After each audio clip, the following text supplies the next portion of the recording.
SC వర్గీకరణకు తెలంగాణ శాసనమండలి ఆమోదం తెలపడంపై కాంగ్రెస్ పార్టీ ఇన్ఛార్జ్ మందుముల పరమేశ్వర్ రెడ్డి హర్షం వ్యక్తం చేశారు. ఉప్పల్లో సీఎం రేవంత్ రెడ్డి చిత్రపటానికి ఆయన పాలాభిషేకం చేశారు. కాంగ్రెస్ ప్రభుత్వంలో ఎస్సీలకు న్యాయం జరుగుతుందని మందుముల పరమేశ్వర్ రెడ్డి అన్నారు. వర్గీకరణ అంటే 30 ఏళ్ల నుంచి మరి ఎంతగానో ఈరోజు మరి దళిత సమాజం ఎంతగానో ఎదురు చూస్తుంది.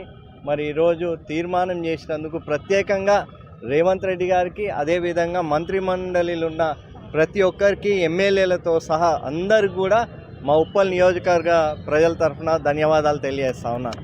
ఎందుకంటే ఎప్పుడైనా సరే కాంగ్రెస్ ప్రభుత్వం ఆయంలోనే దళితులకు న్యాయం జరిగింది. ఆ రోజు దామోదర్ రాజనరసింహ గారు ఏదైతే ఎస్సీ ఎస్టీ సప్లానే కానివ్వండి, ఎందుకంటే దళిత వాడలల్లో చాలా వెనుకబడి ఉన్న మరి అక్కడ కూడా మరి ఎస్సీ ఎస్టీ సప్లాన్ తీసుకొచ్చి దళిత వాడలు అభివృద్ధి చేసిన ఘనత కూడా మరి కాంగ్రెస్ పార్టీదే, కాంగ్రెస్ ప్రభుత్వమే.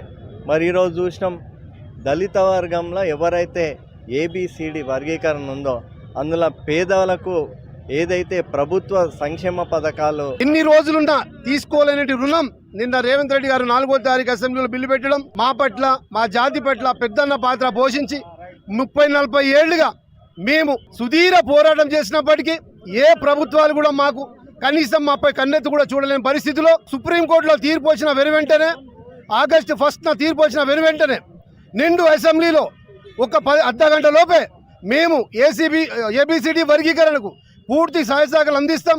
ఖచ్చితంగా దీనికి ఒక ఆర్డినెన్స్ తీసుకొస్తాం, బిల్లు తెస్తాం. మాదిగల గుండెల్లో పెట్టుకొని చూసుకుంటామని మా మాదిగ జాతి పెద్ద బిడ్డగా, మా మాదిగ జాతికి పెద్ద అన్నగా ఉన్నటువంటి మా రేవంత్ రెడ్డి అన్న గారికి మాదిగ